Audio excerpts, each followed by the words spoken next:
What's up, everybody? Happy Wednesday. Welcome to Pack-A-Day Live. Thank you guys so much for being here, and thank you for all the support.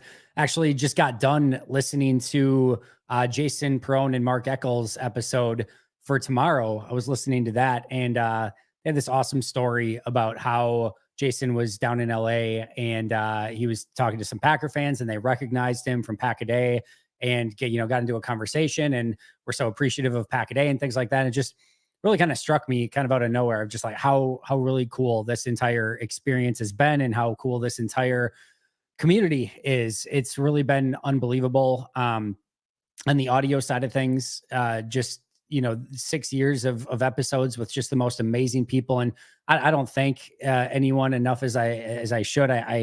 It's here, it's in my heart. I thank them, in my mind all the time, but I need to do a better job of that. But just, from everyone on the Pack-A-Day team and the incredible work that they do day in and day out, from the guests that we have on the video side to everyone that's on the audio side, just means the absolute world to me. And I appreciate you guys as well for just making part of Pack-A-Day part of your daily routine. So with that said, and, starting on a, sentimental note, I guess we've got a lot of Packers stuff to discuss. It is a very fun week this week, I think, coming up with the Arizona Cardinals at home at Lambeau.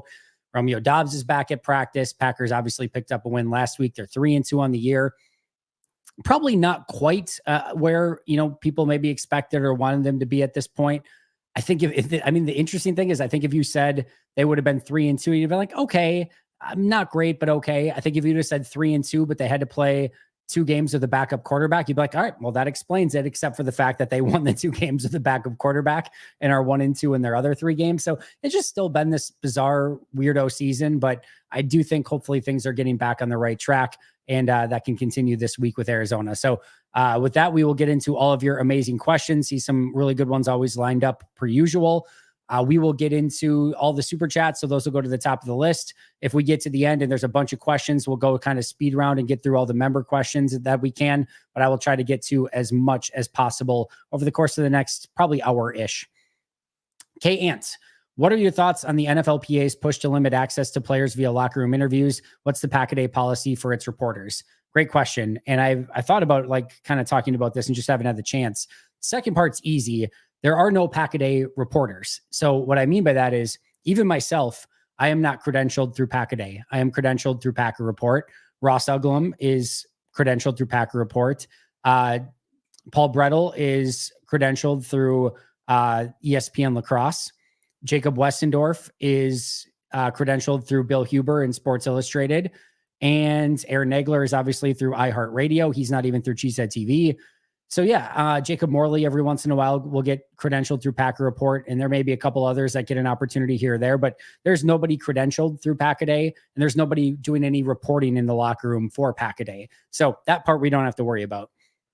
As far as the NFLPA's stance on it, I am in full agreement. I think that there are a million better ways to do it. I loved the COVID time. I don't love COVID or the COVID time, but I loved how they did everything, where you would just get players on Zoom and you could ask questions. Like I would freaking love if I could still do questions from Zoom when Matt LaFleur was speaking. So it is really difficult for me. I live about a half an hour or 25 minutes from Lambeau. So if I'm going to go to, Matt LaFleur's just press conference or a locker room availability, it's 25 minutes there to ask a couple questions, maybe, and then go drive 25 minutes back. And the ROI on it is just brutal. So I'm not saying it has to be online. I'm not saying it has to be via Zoom or anything like that. But I do think, just the how it is in the locker room, it's a professional environment. So I don't think you shouldn't, or you couldn't do it that way. It's just the weirdest way of possibly doing it. I just think there'd be a thousand different ways. Like if you were coming up with it from scratch of what would be the best way to get the thoughts of the players, I think one of the last ways that you would come up with is to be like, well, as soon as they're done playing, barge into their locker room and put a bunch of cameras and microphones in front of their faces and have them answer questions at their locker room while people are changing. It's the weirdest thing. That's never how you would come up with it. So yes, I'm in agreement. I think there's a million different ways to probably do it better. Hopefully they can. I don't think it's unequivocally broken to the point where it needs to be changed today. I hope they put some thought into it, but I'm in 1,000,000% agreement with the NFLPA, and I think the sooner that they can get a change, probably the better. And just if you're starting from scratch, you could find a better way to do it than being at a locker room. It's just the weirdest thing that you could come up with. Where does Kyler Murray rank among the mobile quarterbacks Green Bay will face during the regular season? I think he's probably at the top, only because they don't face Lamar Jackson this year, right? I would put Lamar Jackson at the top. I mean, it depends on how you want to label like Josh Allen and Patrick Mahomes, right? Like Allen and Mahomes are super mobile, so you could put them up there as well. But Green Bay does not face Mahomes. They don't face Josh Allen. So that's true, right? They don't face the Bills. They don't face the Chiefs. I think that's true. So they don't have to worry about those either. So I would put him probably, right at the top. You could put Jalen Hurts in that category as well. And Hurts didn't do quite as much from a mobile standpoint, partly because Green Bay was able to contain him in the pocket, partly because Jalen Hurts was just having success winning with his arm against Green Bay. But I think what Kyler can do just from a pure speed standpoint, he can take it the distance at any moment, which is what we've seen over the last, really this season so far from Kyler. And then he has the ability to win downfield with his arm as well. It's a tough scenario. I think you have to focus on keeping him in the pocket, but man, he will dance around that pocket for days until he finds something downfield if you let him. So there's not a perfect answer to the test here of, all right, do you want to keep him in the pocket? Yes. But again, he's comfortable in there dancing around until he finds something deep downfield, and he will hurt you that way. And he can beat you with his arm. He can beat you with deep balls down the field. He's got a phenomenal arm. And then if you let him get outside the pocket, he will beat you with his legs. He will look to throw on the run. He can kind of do it all. And I'm not saying he's a perfect QB by any means. There's still flaws in his game, but especially for a quarterback that, again, is more of an unfamiliar opponent. It's not like they play the Cardinals that often. To have to just kind of get on the fly, that's no easy task. And they'll have their hands full with Kyler Murray this weekend. Reminder to everyone that Gary's one sack was on a play where Wyatt jumps off sides. Lane Johnson thinks the play is going to be blown dead, so he gets out of his stance late. Gary runs right by him for a sack. Yes. However, I would also say he had a sack against Preston. Preston Smith was off sides in the play that negated it. So if you want to flop those two, you certainly could. And there's other plays I posted, or I talked about today on my grades episode that I just posted a few hours ago. He had a play where he did a rip and a hump move where he won instantly. Just Stafford got rid of the ball in like a millisecond. And there were actually a handful of winning plays from this game from Rashawn Gary.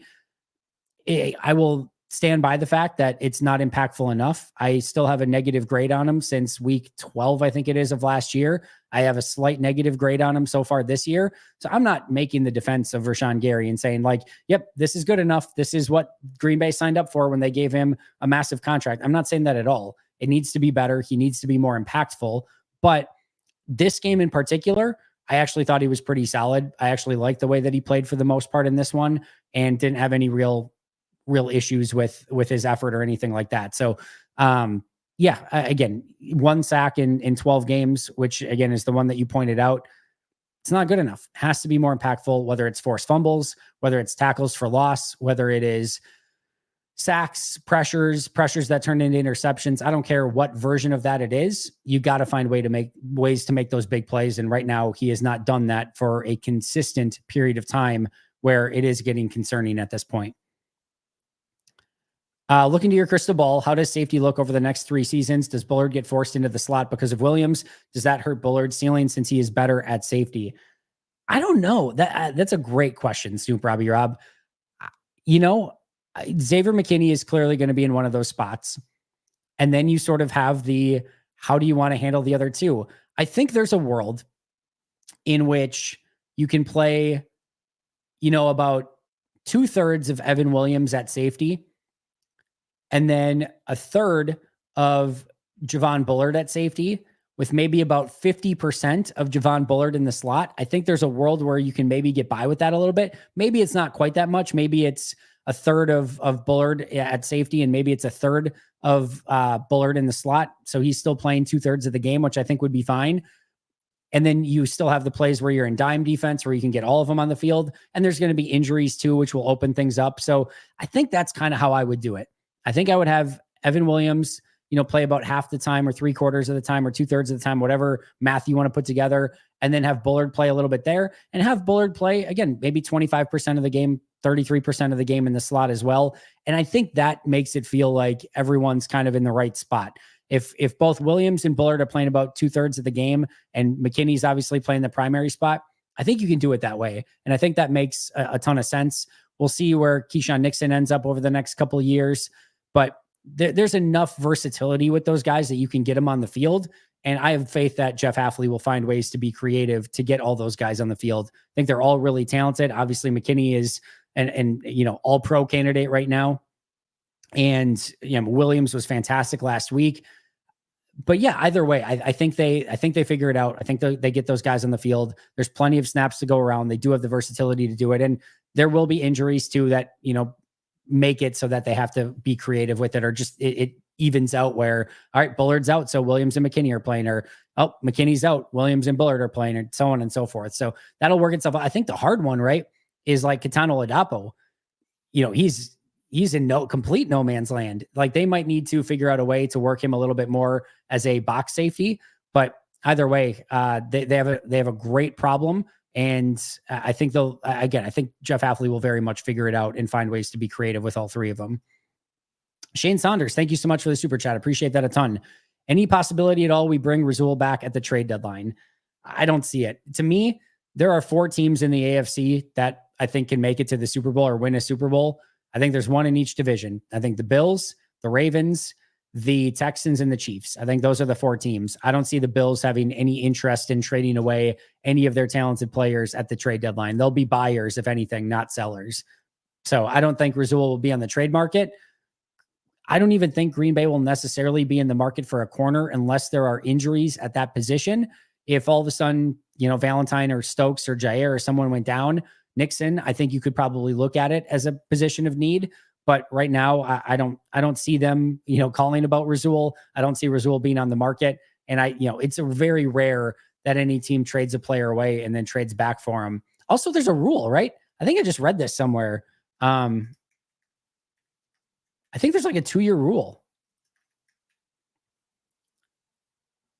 Let's see.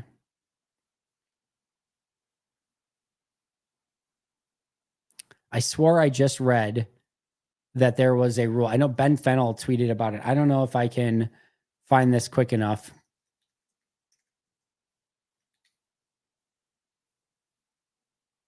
Sorry, give me 1 second, because now yes, here we go. So it's Ian Rappaport. Ian Rappaport tweeted this on September 30th, and this was about the Hassan Reddick situation. The Jet situation with Hassan Reddick still has no resolution, and some wondered if the New York Jets could trade him back to the Eagles.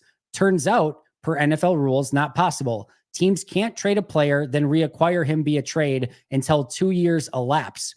So Reddick will not be back in Philly. So it will take another year. It'll be basically the trade deadline next year, if 2 years have actually passed, where the Packers could trade back for Rasul Douglas. So interesting rule. I don't get that rule. It doesn't really make any sense. I'm not sure why you would do anything like that. I guess unless you were like, okay, let's game this out, right? You could have a situation in theory where let's say last year, right? The Packers were not competitive at the trade deadline. They could make a deal with Buffalo and say, hey, we will trade you Rasul Douglas, and, you give us whatever, but we want him back next year. And then so you kind of have this under the table trade where we'll give you him for the rest of the season because we're out of it and we don't need him, but we want him back next year. So give us a 6th for Rasul, but then you got to send him back next year and we'll give you a 7th or something like that, right? You could probably game the system a little bit where if a team's out of it, just trade a player, but we'll get him back next year. That's probably the impetus of the rule, but it is interesting. So yeah, 2 years have to elapse before you can trade back for a player. It's something I learned just this season.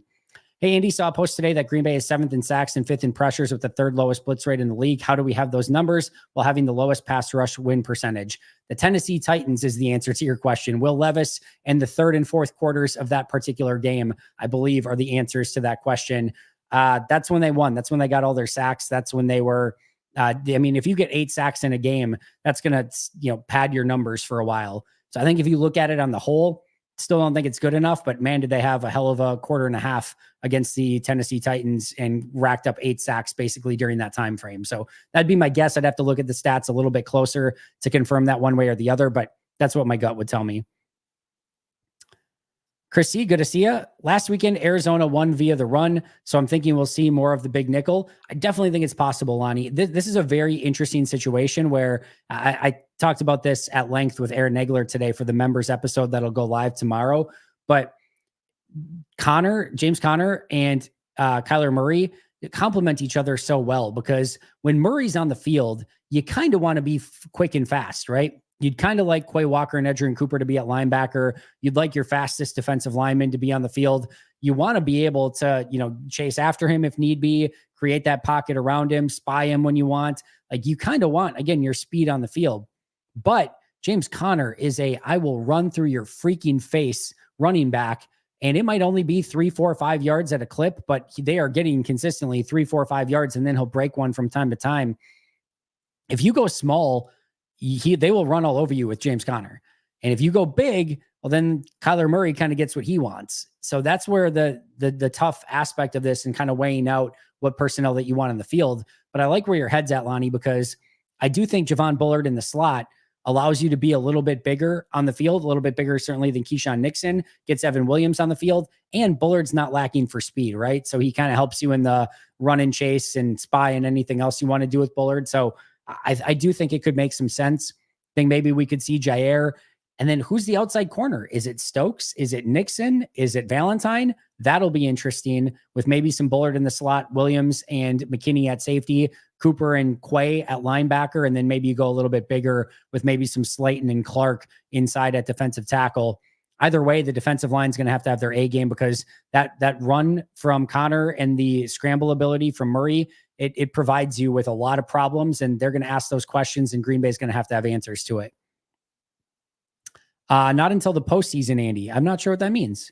I don't know what we were talking about. So, all right. Sorry about that, Chris.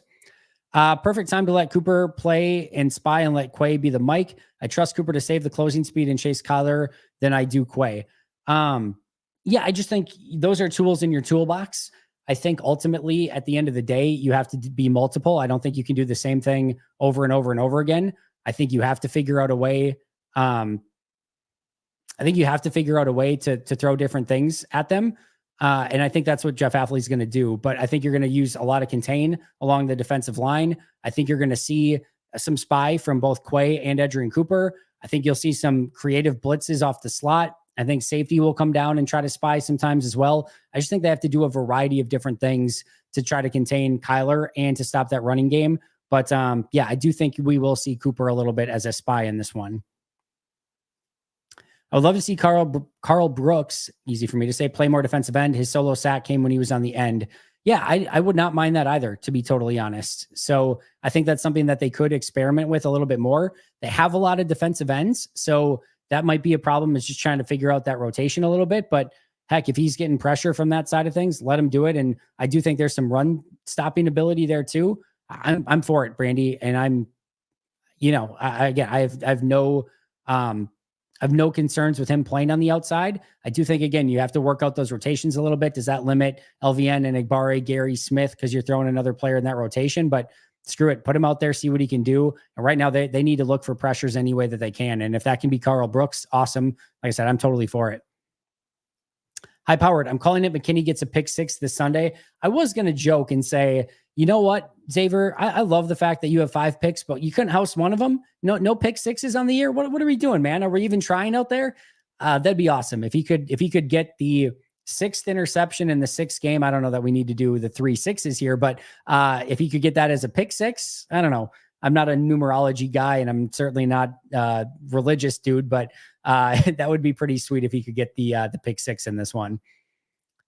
In regards to playing, the Bills or the Chiefs, gotcha. Lonnie Johnson, who do you think best matches up to cover Harrison Jr.? Yeah, I think this is probably Jair. I do think Jair matches up pretty well. I think Stokes can be okay against Harrison. I think Valentine can match up all right as well. But to me, I would put Valentine over Michael Wilson, and then I would put Jair over Marvin Harrison Jr. That's the matchup that I would go with in this one. And I would probably let Stokes get a little bit more time on the bench, if I'm being honest. And then Nixon in the slot with some Bullard mixed in as well. I would have signed Frankie Louvu over Nixon. Here's the thing, right? Like they didn't technically need to have one or the other. They could have just went and got Frankie Louvu. I will say this. I'm a huge Frankie Louvu guy. I haven't watched him to see how he's playing so far this season. I really love the way that he plays linebacker. When I saw the contract, and I can bring it up really quick here, but when I saw it, my initial thought was, all right, that's a little bit on the high end. It was it 3 years, 31? 3 years, 31. So a little over 10 mil per year, 10.3 mil per year. That to me is a little on the high end. And not to say that he doesn't deserve it, but that probably would have been like, all right, I'm probably fine with it. It's like kind of like Josh Oliver, the tight end in Minnesota. He was a guy in free agency last year that I was like, go get this guy. He's a perfect number 2 tight end in Matt LaFleur's offense. He's a great blocker. We saw what he did in that game against Green Bay as a blocker, blocking Rashawn Gary one-on-one, catching a touchdown pass. I'm like, go get that guy. And then he got like 3 years, 21 million. I'm like, yeah, Minnesota can have him. I'm all right at that price. So I think Louvu for me was probably a little bit on the, all right, I'm fine with not paying that much, but I would like to see Green Bay get somebody like that. TJ Edwards, Frankie Louvu, Landon Roberts, somebody in that vein where, listen, if you can have, you're going to keep 6 linebackers on the roster, right? You can have 5 of them be the fast, agile, freak coverage, whatever you want. Like, you go get those guys. That's fine. I'm totally cool with that. Can we get one guy? Can we get one guy that is I'm going to take on a block and shed it and go stuff the run guy? Just one. That's all I'm asking. You have 53 roster spots, right? You can find a way to keep one badass linebacker that's ready to rip some faces off and shed some blocks and go hit some people. That's all I want. That's all I'm asking. Just one of 53. Can it be a badass linebacker? So I'm with you, whether that's Frankie Louvu or, again, one of the aforementioned players that I named, or go draft someone. I do not care.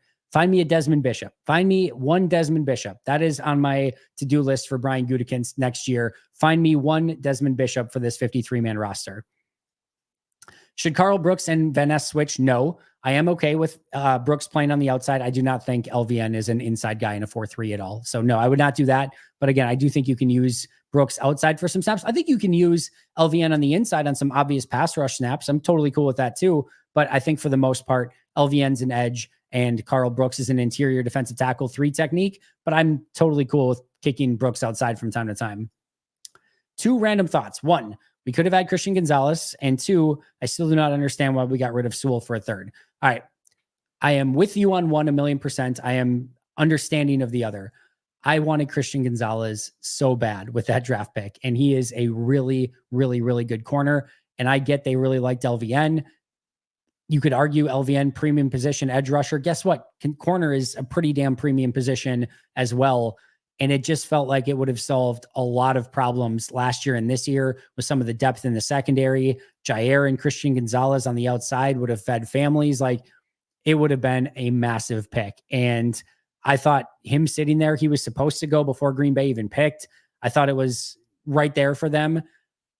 And I'm not willing to write off LVN yet. There's a long time to go in his career. But man, I don't know if you were asking 32 GMs today, would you rather have Christian Gonzalez or LVN?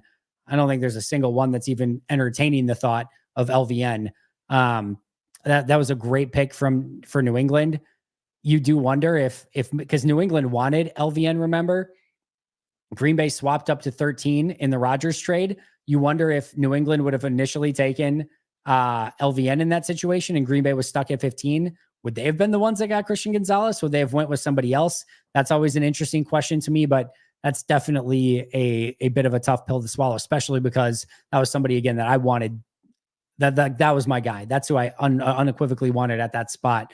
But yeah, we'll see. We'll see where it ends up in 3, 4, 5 years from now. But right now it's not trending in a great direction. The other one, the Sewell one, I understand what they were thinking there.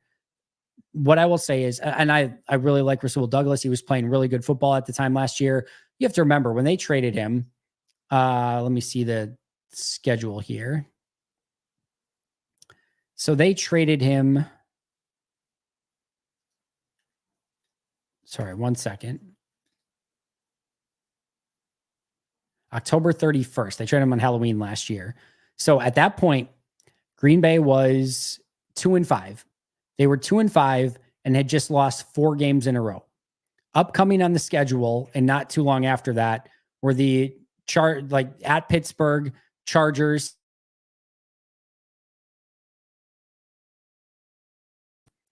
You're sitting at 2-5 at the trade deadline, having lost 4 in a row, not even sure if Jordan's going to be the guy at that point. And you're thinking, all right, we're probably not going to be a postseason team. Rasul was one of the very few ways that they could actually shed salary and get them in a position where, again, maybe they can actually go out and have a little bit more in 2024 when they sign Josh Jacobs and obviously Xavier McKinney.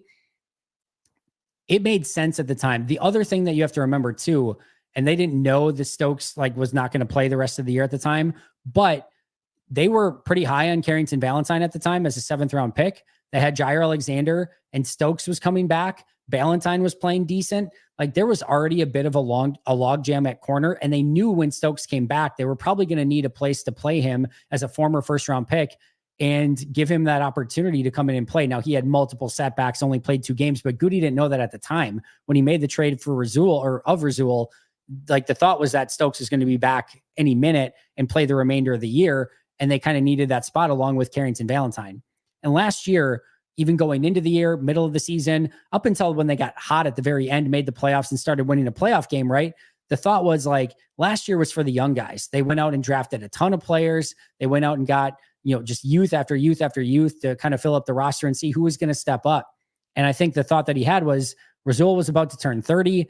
They were not on a trajectory to go out and win a bunch of games. It's not what it looked like. And now you're going to be able to get a top 100 pick back in return. And I get they had to ship out a 5th round pick, but you get a top 100 pick out of that. So he has 2 years left on the deal. 1 year is, you're thinking at the time, probably a gone year. You're not going to compete in 2023 anyway, is what you're thinking at the time. 2024, maybe, but we also have Jair under contract next year, Valentine under contract next year. You have Stokes under contract next year, and you have a whole draft in front of you and everything else. You could probably bring Valentine back. And they did all those things outside of really draft somebody. Nixon under contract, right? So they had the corners that they felt they needed, and they needed the spot and space to get Eric Stokes back in the lineup to see what he had to be able to make that decision on him long-term as well. I can completely understand what Goody was thinking at the time. In hindsight, doesn't look great. Would you have loved to have Rasul Douglas in the playoffs last year? Absolutely. Would you love to have Rasul Douglas on this team this year? Absolutely. Those things would be great. But I can 1,000,000% see exactly what he was thinking at the time. I had no problem with it at the time. It just unfortunately hasn't aged the best due to, thankfully, the Packers being a better team than we ever expected them to be when they were 2-5 and having lost 4 in a row at the trade deadline last year. Fun conversation though. But yes, very, very much wish that Christian Gonzalez was on this Packers team. Always the man, Andy. Best Packer content on the web. Jay, appreciate that a ton. And thanks for being somebody that comes in and watches the show every single day. Appreciate it a ton. Chrissy, if you go back to the last game of the Giants, X had a pick. So he's actually tied for 6 consecutive game streak. If he goes 1 this weekend, he'll beat the record. And I think he had 2 in that last game as a Giant as well. So I think he's got 7 picks in his last 6 games, which is just absolutely crazy to think about. Okay, Ant's kind of surprised that more of Green Bay's front office folks don't get poached. Think Elliott Wolf will be able to turn around the Pats? I don't know. We'll see. I hope so. Obviously he's got the Green Bay roots, and obviously Ron Wolf's kid. It'd be a cool story, but he's got a long way to go with that Patriots team. We'll get a look at Drake May this week. I really like Drake May in the draft. We'll see if he can go out and play well. Really excited to see Spencer Rattler in New Orleans as well. It's some young quarterbacks we're going to get a look at this upcoming week, and excited to see what that looks like. But yeah, I think he has every opportunity to turn that team around, but actually doing it is a whole nother scenario, but I'll certainly be rooting him on. I'm thinking Nixon is gone next year and they revert back to the old kickoff rules and the universe screws us again. I don't think he'll be gone next year. I think he'll be back on this team next year, and then they'll make a decision on him the year after that. But I would expect Keyshawn Nixon to be a part of their plan. They love him. They absolutely love him. I don't think he's going anywhere anytime soon. I'm hoping for a big game from Jacobs this weekend. Run the ball, set up play action, key to the offense. Lonnie, I have not very many concerns that the Packers are going to put up points this weekend. I really truly believe that. I think we see them in the 30s this weekend. And I think they're super balanced. I think you're going to see them run the ball, pass the ball. I think we're going to see our most complete game from this Packers offense yet. Defensively, I think they're going to have some issues. I think this is going to be a higher scoring game, but I do think they're going to be able to run the ball. I do think they're going to be able to put up points, and I'm excited to see what this hopefully fully functioning offense looks like this week against Arizona. Packers Kingdom. I think Watson more important than Dobbs. I would pay Watson. If you heard his interview, that's why you would pay Watson. Draft a wide receiver that can be better than Dobbs. I think this has got a long way to play out. I don't know that either of those guys are getting a contract in the offseason. I think they're going to have to play out their fourth year next year. And then I think they'll make the decisions when both those guys are unrestricted free agents. And we'll see if Dobbs is okay with that.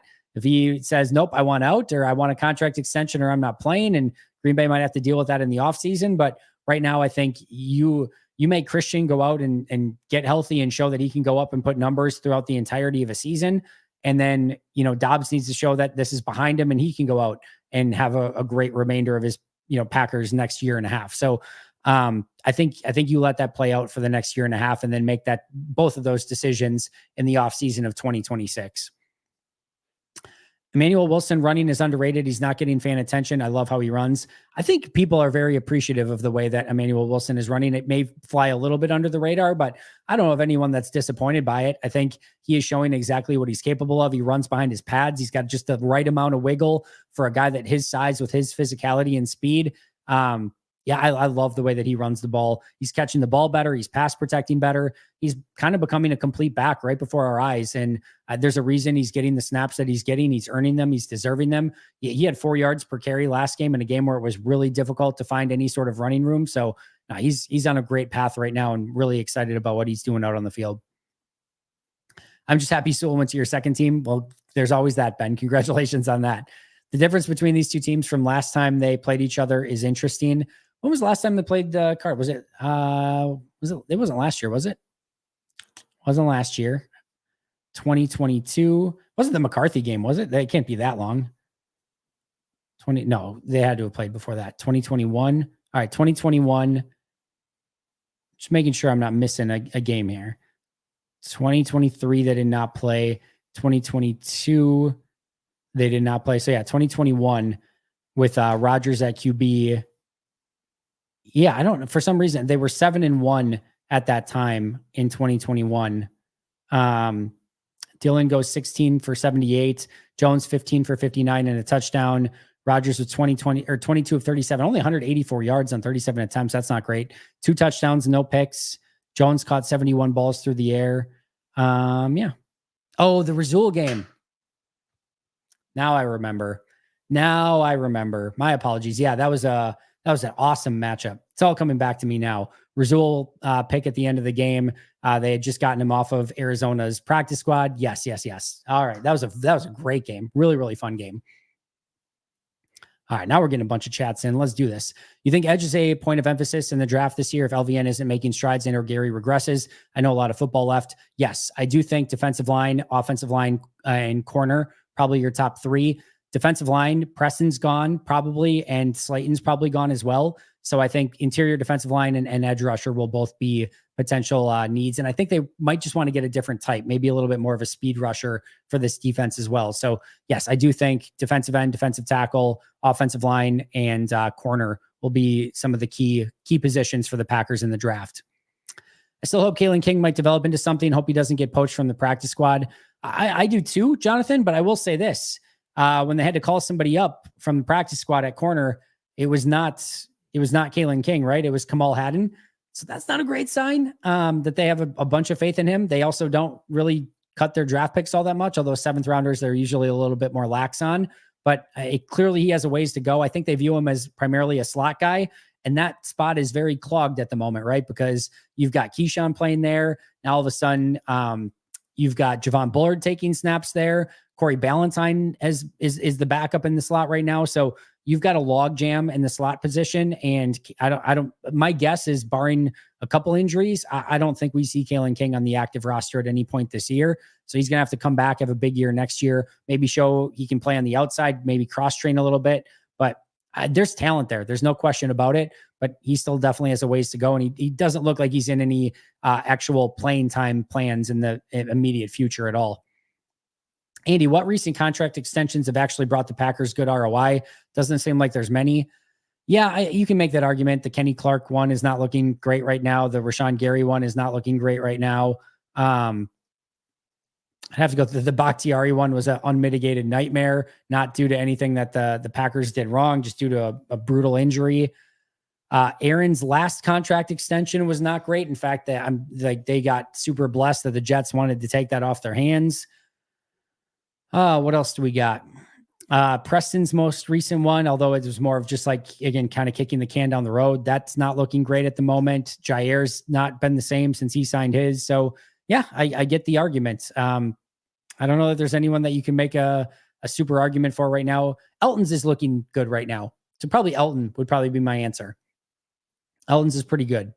Outside of that, hasn't worked the greatest for Green Bay, but a lot of season left. Hopefully some of those guys step up the remainder of the year.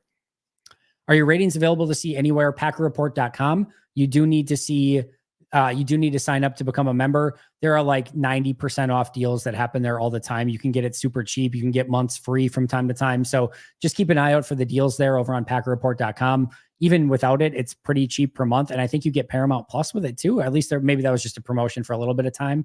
But yeah, there's ways to sign up over on Packer Report, but then you get the weekly grades, a weekly article from me, and you get the grades tracked throughout the course of the season as well. So those are all up on PackerReport.com. But again, do need to be a member to get it. Ian, thank you for the super chat. Do you think they're underutilizing Musgrave in the red zone? Could be a way to get him impactful touches. Thanks for everything you do, Andy. Ian, appreciate that. I think there's a role for him to play in the red zone. I don't think that they're not specifically like not using him or anything like that. I think the biggest thing is they got to be able to run the ball in the red zone to set up some of that play action where some of those tight ends become more valuable. I'm not sure he's to the point yet where you can just split them outside, a la like what they did with Jermichael Finley. I don't know. I think there's got to be ways that they unlock him a little bit more. There's too much talent there. There's just too much size, speed, athleticism. You got to find a way. So whether that's in the red zone, whether that's up the seam, whether that's some creative plays, I don't know, but you got to find a way to utilize him better. I would hope that over time he becomes a big time red zone weapon for Green Bay, but it has certainly not worked that way so far. I would think if Green Bay thought like, yep, we got this awesome red zone weapon in Luke Musgrave, I would think they would utilize him in that way more. So I don't know if it just hasn't gone well in practice or what, but he's obviously also been a little bit banged up. Tucker Kraft is tight end one. But I do think there is still some meat on the bone there, and I'm hoping that they figure that out over time. We have too many weapons, but I want to see what Marshawn can do when he gets back. Yeah, I think we will. I don't have any concerns about that. They'll get him touches on the ball. He's a talented dude. And, again, I don't know how that rotation works. Could be that there's times where they want to, ease the load a little bit on Josh Jacobs. But once he gets back, I do think we'll see some plays from him, and I do think we'll get a taste of what he can do in this offense. It was the Sewell game. Yep, it came to me eventually. Andy, I hope you and your family are well. I truly think Xavier McKinney can become not just the best safety in the league, but a top 5 player. I think he can become so dominant at his position. And he's playing that way right now. I'm not going to argue with you, Umar. I'm honestly at a loss for words to even say like just how dominant he has been. As a center field safety, he can get sideline to sideline, and he's just an absolute ball hawk on the back end. And he said it, like, if you're thrown in my direction, I feel disrespected by it. Like, I'm going to go get that ball. And he's right. He's going to. It's uncanny. And then the ability to come up and play the run, take great angles, be a unbelievable communicator on the back end, a mentor to Bullard and Williams and Oladapo in that young safety room, to basically be able to limit what some of the corners have to be able to cover because he can cover so much of the back end. He's just a star. And then his ability to play post safety, box safety, slot safety, cover tight ends. He can do it all. He can play man. He can play zone. I talk about all the time. When you are evaluating safeties, there is a very large, sort of pecking order of where the value is at.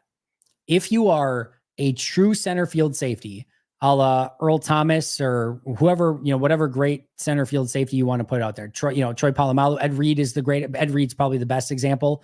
If you are a true center field safety that can get sideline to sideline and be a ball hawk and make plays and take great angles and stop the run and be a great tackler, the value is just sky freaking high.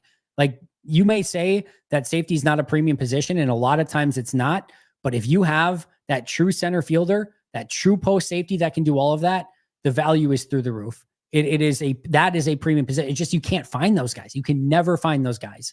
You can find one, sign me the hell up and sign Xavier McKinney to that big deal, because he will pay that off in spades. And we have seen that so far. Then you have, all right, is there a safety that can do maybe some cover 2 stuff, but they can also come in the slot, cover tight ends, cover maybe wide receivers and running backs from time to time. They give you that coverage ability. That's kind of, in my opinion, number 2 on that safety pecking order. Number 3 is just a classic traditional 2-high safety. Maybe they're good at one thing, maybe not as good at the other, but they're a really good starting, 2-high safety, but you can find those guys. So they're not super valuable, which is why we saw a lot of good safeties go for pretty reasonable prices in the offseason.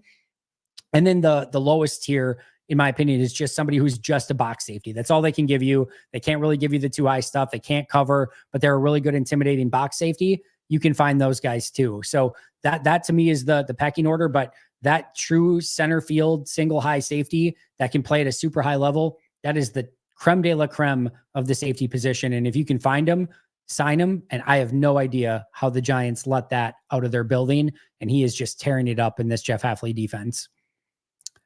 All right. Ben Swanson, Arizona was undefeated when they played last, and Rodgers was down a lot of his main wide receivers. Yes. And there was a Rasul game as well. All coming back to me. Lucas Van Ness versus his peers article, ugly to see. I haven't seen that, Ralph. I'll have to check that out. Hit it up in the chat of where I can find that. I'd love to read that. Question from left field. As a remote Packers fan, what's been happening with AJ? I know they put him on IR. Did they cut him and pay him an injury settlement? Is he still hanging around Lambeau? He's still on the roster. So he is still on the injured reserve list. It does not sound like there is any injury settlement coming. Does not sound like there is any opportunity for AJ to play this year. So he will take this year on IR in Green Bay. He will be an unrestricted free agent in the offseason. That's where it'll end. And I can't imagine a world in which Dillon is back in Green Bay when Jacobs and Wilson and Lloyd are already on the roster. Christopher Brooks will be on the roster. And you got to figure they'll either draft somebody late or, bring in some undrafted free agents. I can't find a world in which Dillon is back in Green Bay. So unfortunately, he has probably played his last downs in Green Bay would be my guess. Let's see. Imagine when Wicks is able to catch more consistent. He will. I guarantee you he will. This is a blip in the Dontavian Wicks career radar. He will get past this. He's going to be a stud. He's one of the best separators in all of the NFL, both just passing the eye test and statistically. And he will get past this. He's going to be a star, like a stud. I really, truly believe that. And the effort that he is giving as a blocker is awesome right now. So he's doing a lot of the little things. He's separating at an insane level. Just got to hold on to the ball. He'll get there. I have no concerns long-term. Has Devin White release being discussed? Bring him in. No, he's done. He's done. He was done in Tampa.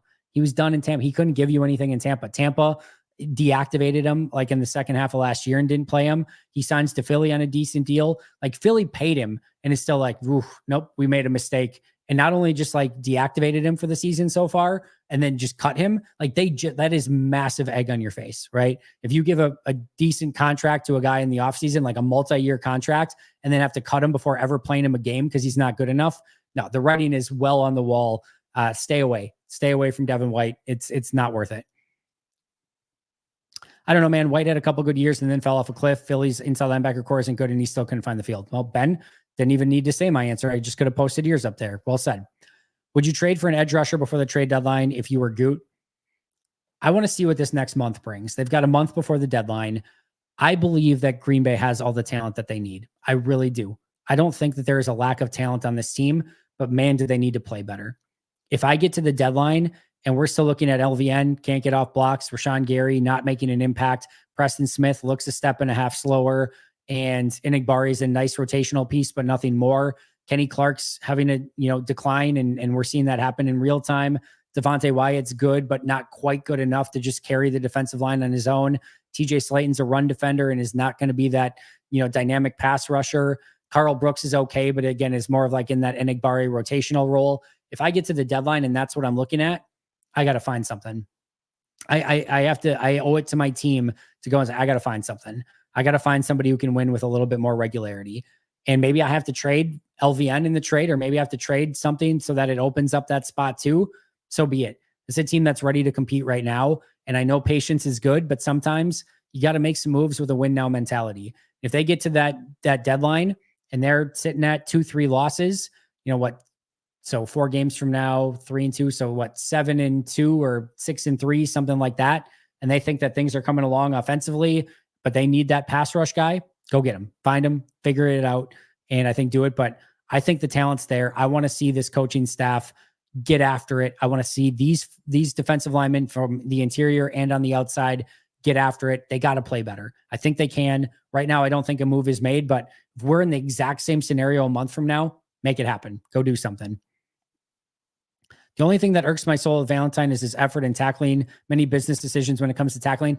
I don't agree with that, Brandy. I actually believe that he is willing to come up and tackle. Just he's not great at it. He needs to wrap up better. And like this past week, there was a play in the flat where he came up and he tried to make the tackle. He just didn't get the guy down. So I don't see the business decisions quite as much with Valentine. I do think he needs to do a better job tackling in general. But Stokes is the same thing a lot of times, where you would like to see a little bit better tackling out of him too. So I don't know that there's a differentiator there, but Valentine plays with a good amount of swagger. I'm hopeful that he'll get there. I don't know that he's ever going to be a great tackler, but I don't think it's completely to the business decision, I'm just going to let this go and play patty cake sort of thing either. Brady, he played his first game back from injury. Got to give him time. With Valentine. Yeah, I'm cool with that. Brewers curse is real. Mets to the NLCS. That whole thing is crazy. It's absolutely insane. Like everyone that beats the Brewers in the playoffs makes it to the World Series. Like it is complete crap. So which means the Brewers can never make it because they can never beat themselves. They need to take lessons from the Packers on how to beat themselves. I'm just kidding. But yeah, it's stupid. It's absolutely stupid. I have not been able to watch any of the baseball playoffs since the Brewers lost that last game. Like I'm pretty damn good at getting over sports losses. We've sort of had to, figure that out over the course of the last, 30 years, how to get over playoff losses. I don't know. This one stung because they were a really good team all year. They had 9th inning. Devin, was it 2 outs to go? Your best pitcher on the mound. He's a 1 ERA guy, and you allow a 3-run home run. Just give me a freaking break. It still bitter. Andy, what do you think about Jeff Hafley maybe throwing in simulated pressures or creepers to his play calling to help get the pass rush going? Because what he's doing right now is not working. No, actually, Umar, we're seeing a lot of we're seeing a lot of that. I'm going to take a drink. Excuse me. We're at least seeing guys come up to the line of scrimmage, doing some fake blitzes. We're seeing it from Quay. We're seeing it from Cooper. We're seeing some fake, corner stuff off the edge. So we're seeing more and more creative stuff from Jeff Hafley. Now, could they do more of it? Sure. I'm not against that, but you watch what he's doing. There's a great, I talked about this on the Grades podcast today, but he has this great blitz on that drive where they gave up the touchdown. He has a great blitz coming off the edge with Javon Bullard. The edge on this side goes down into coverage and they kind of spread out and they fan out and they've got everything covered. Bullard beats the running back, gets right to the quarterback, but Eric Stokes gets beat for a 17-yard completion on a speed out. And Stokes just got beat on the play. Later, they bring 6 guys. McDuffie comes up completely untouched, ready to sack Matthew Stafford, but Eric Stokes gets completely nuked on a skinny post. Like, you got to cover on the back end if you're going to do some of that stuff. And you can, they brought 6 on one. They only brought 4 on the Bullard play, but they got a one-on-one matchup with the running back. He beat it. They still had 7 in coverage, but again, Stokes got beat. So I do think we're seeing more creativity from Jeff Hafley, but you got to be able to cover on the back end in order to make it work. I was having such a good day. Now I'm bummed out. Yeah, me too, man. Max Crosby's not going anywhere, nor even if he does, is Green Bay going to give up the draft capital and contract to go get him? So not happening in any way, shape, or form. Because if you can improve the pass rush, even just some, X and the rest of the backfield can take the ball away much, much more. I'm with you, but I would prefer that because here's the thing, right? We have seen Rashawn Gary be a very good edge rusher in this league. We have seen Preston Smith, even at this stage of his career, I think he's more than capable of being a really solid rotational pass rusher who does have A, who can set the edge in the run game, but B, who does have some pass rush chops. I do think Kingsley Enagbare is a fantastic number 4 edge. LVN, we need to see that jump, right? But I do think all of the talent is there for him to be a good pass rusher. We've seen Kenny Clark play at an extremely high level. TJ Slayton can be a good rotational defensive tackle. Carl Brooks can get there in a hurry. Colby Wooden has got talent. We've seen Devontae Wyatt now win with regularity this year when healthy. So I have seen all of these guys be talented, and they just need to play better individually, and then that's going to make them better as a team. So these guys need to play to the level that they're capable of. If that happens, they're in a really good spot. If it doesn't, then yeah, you're going to have to go and probably make a move and figure out something because it's not good enough right now. How hard is it to integrate a defensive tackle, defensive end into a system midseason? No, that's fairly easy. Now, if they're coming from like a 3-4 and maybe a different gap assignment and things like that, could be maybe a little different, but it should be very easy to do on the fly if need be, if they actually had to, if they went and got somebody at the trade deadline, brought him in, especially because if you're bringing in a pass rusher, you probably could, even if it was complicated, and even if they were coming from a different system, you could put them in more of a pass rush role, like a obvious third down role, right? Where they're just coming off the edge. You could do a variety of different things there, but no, they should be able to do it pretty easily. How has Josh Myers been this year? This one I very much, so let me start over. Anyone who knows me knows that I have not been a Josh Myers guy. I actually really liked him coming out of the draft. I thought he had a solid rookie year. Year 2 and year 3 were brutal. I thought I really wanted competition year 4. I thought they really needed to bring somebody in and really push him. Game 1 was okay. I thought weeks 2, 3, and 4, especially weeks 3 and 4 were really good from Josh Myers. 2 as well in the Colts game. He run blocking was awesome in that game. I thought that was a really great 3-game stretch. I thought he took a bit of a step back this week, but nothing horrible. But I actually believe this year that he is playing the best football of his career. Maybe it's a contract year thing. I don't know. But I'm totally good with the way that Josh Myers has played so far. If he plays at this level through the remainder of the year, I am more than okay with it. This will be a very successful year for Josh Myers. Somehow PFF has him as like the bottom 2 or 3 center in the league. I don't see that at all. I think he's actually playing pretty solid ball this year. I'm very pleased with where Myers has been at through 5 games. More Evan Williams. The man makes plays. I think based on how he played last week, we're going to get more Evan Williams. Andy, same with me. Can't watch it all. I'll watch it at all. Yeah. Don't even want to talk about it. Tucker Kraft balled out. Best Packers tight end since Finley. Absolutely. I think he can be better than Finley, to be honest, because I think Kraft is a more well-rounded tight end. I think, quite honestly, and I don't want to necessarily put the burden of expectations on him, I think Tucker Kraft can be the best tight end in Green Bay of my lifetime. Chimura, Keith Jackson, Jermichael Finley, Bubba Franks. I think Tucker Kraft can be the best tight end in Green Bay in my lifetime. Now, Finley was really good when healthy, but again, I think Kraft is a bit more well-rounded overall as a tight end. I think he can get there. I really, really do. Brewers lose to a hot team every damn year. Yeah, they need to be the hot team going into postseason one of these years. It's even harder being a Dodger fan. I have no remorse for you whatsoever, Chrissy. Excited to see how Packers contain Marv and how Bo's brother Max does. Yeah, we do get the Bo Melton, Max Melton matchup this week. And then, yeah, I think containing Marvin Harrison Jr. will be big with this one, but I want to see you contain Kyler Murray, and I want to see you contain James Conner. Those are my top 2 priorities defensively if I'm Green Bay. Forgot about that one. Who do you think they put Max on? Yeah, I don't know. My guess is that Max is just playing the side at this point, or I don't even know if he's a full-time player. I need to go back and watch the tape a little bit more still before we get to our film room episode on Saturday, but excited to break down the film. We'll see what Max is bringing to the table. That's why our pass rush issues are so confusing. Yeah, there's a lot of talent there. They just got to get the most out of it. Melton brothers play each other this weekend. Hope Bo is in the scheme.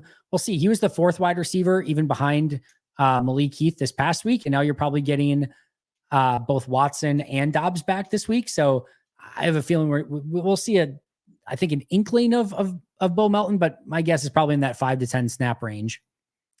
I hear what you're saying, Andy, and you are right. What about trying out some zone blitz with a 3 deep, 3 underneath? If we are not so good in blitzing and man coverage, they've done some of that as well, for sure. Omega Weapon. We can take a page of the Lions defense, create a one-on-one situation on the D line for Gary. They've done some of that, my friend.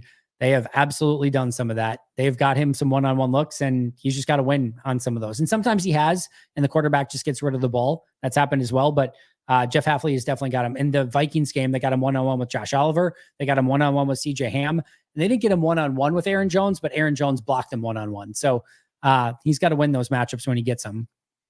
Want Jordan Love to be aggressive, but sometimes he's too risky with his throws and has too much trust in his receivers. I think we'll see him start toning it down a little bit more. I really do. It took him a little time to get into a rhythm last year, and then he found it, and then he took care of the ball. I think we'll see a very similar trajectory this year. He'll get in that rhythm, and we'll see him be much more safe with it. I think he knows too. On Josh Myers, he completely missed a block during the Kraft second touchdown against the Rams. This again was not his best game. This one looked like the Josh Myers of the last couple of years, but I did think weeks 2 through 4 were some of his best football. So hopefully he can get back to that this week against Arizona. Feel like Marvin Harrison Jr. is going to cook Stokes. I think it's an okay matchup for Stokes, but hopefully Jair and Valentine are on him a little bit more. You just wait. Thank you for the super chat. Mosqueda article shows Will McDonald near the top, but he's bad on run D, and LVN's PFF grade is better. Packers clearly not wanting small DNs, even in the new defense. We'll see. We'll see if it changes at all as they move forward, because they haven't really gone out and gotten any defensive ends since they've changed schemes, right? LVN, Preston Smith, Rashawn Gary, Brenton Cox, all these guys, Aaron Mosby even, and Igbari, all these guys have been here already. So we'll see if once they need more defensive ends, if they go in a different direction or if this is status quo. I think you're probably right. I think it remains status quo, but we'll have to wait and see once they actually have to go out and get someone. What have you seen from Stokes? Is it just a confidence thing, or is he just not a starting caliber player? Was excited about him after his rookie year, and it just has not panned out at all. I think he has just a hole in his game. He's not agile enough, and he's not good out of breaks, and he's not great against great route runners. Like, there's certain wide receivers you can play him against. There's just not enough of them. To me, I would rather go with Valentine. I think he's an NFL caliber defensive back, but I think he's a backup. I don't think he's a starting corner. I just don't. I think there's certain schemes you could maybe play him in a little bit more. But so here's the thing, right? He's not a great ball skills guy. He doesn't get his head turned very well. And he, like, at the point of attack, he can get a little bit grabby. Like, he's not great in that situation. He's not a flip your hips and I can get to any point on the field and super agile, great change of direction. He doesn't have that. The change of direction's poor with him. So you almost have to play like a Seattle cover 3 with him. And I think he'd probably be okay. But again, even then you need the ball skills to play it, which he doesn't have. So again, you can kind of get by with him a little bit in certain matchups. I've talked about DJ Chark, MVS, maybe DK Metcalf a little bit. Like, there's certain wide receivers where I think the straight line speed, the physical guys he can win with. But if they bring anything to the table as a route runner, or like they can cut off their routes, he just struggles with it a bunch. And that to me is where the hole in his game, and it's just too pronounced of a hole, and he can't get over it. Also, LVN is 2 years younger than Will McDonald IV. Good to know. No love for Richard Rodgers. Joking, of course, although his 8 touchdowns in 2015 were welcomed. Yeah, he was an interesting player. I'll just thank him for the Hail Mary for forever. Do you think Marshawn Lloyd will take running back 2 spot when he is healthy, or is it Emmanuel Wilson's spot? I think it could depend on the game plan and who they're playing against, but I think we'll see a little bit of both those guys once they're both healthy. Cardinals game is this year's Steelers game from last year for Love, where they get on track. I see what you're saying there, Nick. I will take that. Sorry I'm late, folks. I was getting my hairs cut. Hope everyone's well this evening. I think everyone's doing well. Thanks for coming in, even if it's a little bit late. We'll forgive you for this one. Hope the haircut turned out well. Hopefully with a win, Nick. Yes, I'm very much with you. But I was thinking the same thing. I'm like, you're expecting a loss to a tough Steelers team, but then I remembered you. I knew exactly what you were thinking with Love kind of getting into his rhythm. We need to suspend you for a game. Yep, can't be late. We're on Lombardi time here. You got to be 5 minutes early. My nephew calls CV a DB Justin Fields lookalike. All right, I could see that. I could see that a little bit. I'll take 1 or 2 more chats if you guys have a couple more questions, and I'm going to get out of here. Did the city of Green Bay and the Packers ever come to a deal? That's a great question. I don't think so. I don't think they have. That kind of got completely lost under the radar, didn't it? But no, I don't think so. NFC North is tough this year. It very much is. Why wasn't Jaden Reed a first rounder? Just, I think, size. And I think most people thought he was going to be just a slot wide receiver. So that's, I think, why you saw him go second round. First rounders are going to usually be your more well-rounded, height, weight, speed, route running, can play on the outside, and slot wide receivers. A lot of times you can find, so you're less likely to throw premium picks at him, but clearly he was worth it. And if you were doing a redraft today, he would go, I think, top half of first round, or at least he would certainly be a first rounder. I know that much. Andy, do you prefer Keyshawn in the slot over Evan? I think our best secondary is Jair, Valentine, Williams, Bullard, and X. I've said this a million times. I'm a believer that Williams and Bullard are both safeties. Now, I've said all along, I think you can play Bullard some in the slot. I think there are some big nickel scenarios where I like Bullard in the slot. I'm not a Williams guy in the slot at all. I think he's a true safety. I think Bullard can play, again, a third of the snaps there. In this matchup against the Rams, I like them using Bullard in the slot. I thought that was a great way to use him because the Rams don't have a great slot receiver with Cooper Kupp and Puka Nacua being out. And you knew they were going to run the ball with Kyren Williams a ton. So I really like the way that they used him there. And I think there are games and matchups and scenarios where you can use Bullard in the slot. But I think overall, based on coverage, I would go with Nixon in the slot more often. And I think that's going to be a spot that they need to continue to develop and even get better from a coverage standpoint. But there are plays that you can, in scenarios where you can use Bullard there. But I think Williams is best as a safety. I think Bullard is better as a safety. But I do agree, Williams and Bullard are two of your better defenders, and you want to get them on the field along with Xavier McKinney. So you got to kind of figure out how that works best and see if you can kind of pull it off with just getting all those best defenders out there. Agreed. Evan is not a slot. How much did the Packers beat the Vikings by in Minnesota this year? I don't know. I'll just take the win, quite frankly. Just give me the win against Minnesota. I will gladly take that. Vex, thank you for the super chat. Why doesn't Bo Melton get playing time? Man, the way he blocked this past week, he certainly is deserving of it. He was a madman blocking. I would like to see him get more playing time, to be frank. I think he has great run after the catch ability. He's got good hands. He blocks out of his freaking mind. I think you can use him in gadget sort of situations. I think the big thing is that if you were to put Bo Melton in a position, you would put him in Jaden Reed's position, and you're just not taking Jaden Reed off the field. So Bo Melton is kind of like unbelievable Jaden Reed insurance right now. And hopefully you never need to use it, but that's kind of his best spot, and you're not taking Jaden off the field. So I think that's probably the best answer. Jordan Love played the Vikings with one leg. We will get them next game. I'm struggling talking today. My apologies. This is my fourth thing I've done today, by the way. So that might be the reason why. I recorded with Mike Wall this morning. I recorded with Nagler this morning. I did the grades video. I also did the autograph segment that you can check out over on Autograph. So it's actually my fifth thing that I've recorded today. So that's probably why I'm running on fumes here. Outside of division games, at least, was Ben following up on, I can't believe we already have had a few road games this season. Kind of prefer it that way, honestly. Sorry, Matt. Yeah, no, I'm with that as well. Obviously they have the one less road game this year because they get the extra home game, 9 games at home, 8 on the road. And then you really had the Eagles game be a neutral game. And even the Rams game was basically more Packer fans. So they haven't really had a super tough road environment so far, which you love to see. All right, chat. I'm over Stokes. Go Pack Go. Love the show as always. Joseph Bell. Appreciate that. Hopefully, listen, I hope I'm wrong. And I hope Stokes finds it this year. And maybe he's still just working off some rust and he becomes a unbelievable outside corner. I would freaking love that. Like, we all should be cheering for him, but it hasn't gone great through the first 5 games of the season. Quite frankly, it hasn't gone great since his rookie year. So it's time to kind of put up. And he didn't get the 5th-year option. I think if he continues to play like this, I don't think they'll bring him back next year. So this is a big remainder of the season for Eric Stokes. How about Ben Fennell's tweet about Green Bay's defensive pressure with 5+ guys rushing the pocket? I think that's all Jeff Hafley. I think his creativity bringing 5 has been awesome. When they bring that extra linebacker with Quay or Edrin Cooper, they've been really, really good. In fact, they should probably do it more often, quite frankly. I can't wait to see more Cooper on the field over Wilson or McDuffie. We're getting more every single week. 30 snaps that last week, and it's just been going up basically every single week since week 1. It's nothing against Wilson McDuffie. Just because Cooper's athleticism is different. That sack on Stafford, wow, he's a special player. Got to find a way to use him. He's still getting some misalignments at times, but if you can clean that up, the sky is the absolute limit. Kraft tight end screen for a touchdown this week. Love it. Our schedule looks so much harder in week 1, but now looks much more doable considering how the weeks have played out. Totally agree with that, Matthew. That usually happens every year. It's never quite as bad or quite as good as you think it's going to be. Some teams rise, some teams fall, and you kind of get a little bit of all of it. But I agree. I do think it looks a little bit better now than what it did earlier in the year when you kind of looked at it for the first time. All right, friends, I got to get out of here. I appreciate you guys a ton. I'm feeling like I'm losing my voice. I will see you all tomorrow. The grades episode is up. The wall episode is up for members already.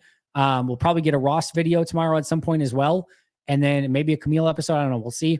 And then Friday will be Carmen and happy hour at 4 p.m. Central Time. Saturday will be our film room. Sunday will be pregame. And then I should be live postgame, hopefully at some point that night. But again, I am going to be in the bowl as a fan, maybe having a couple Oktoberfest. So we'll have to wait and see how things go and if I have a voice following the game. Love you all. Thank you so much for being here. Enjoy the rest of your Wednesday night. But until next time, and as always, go Pack Go.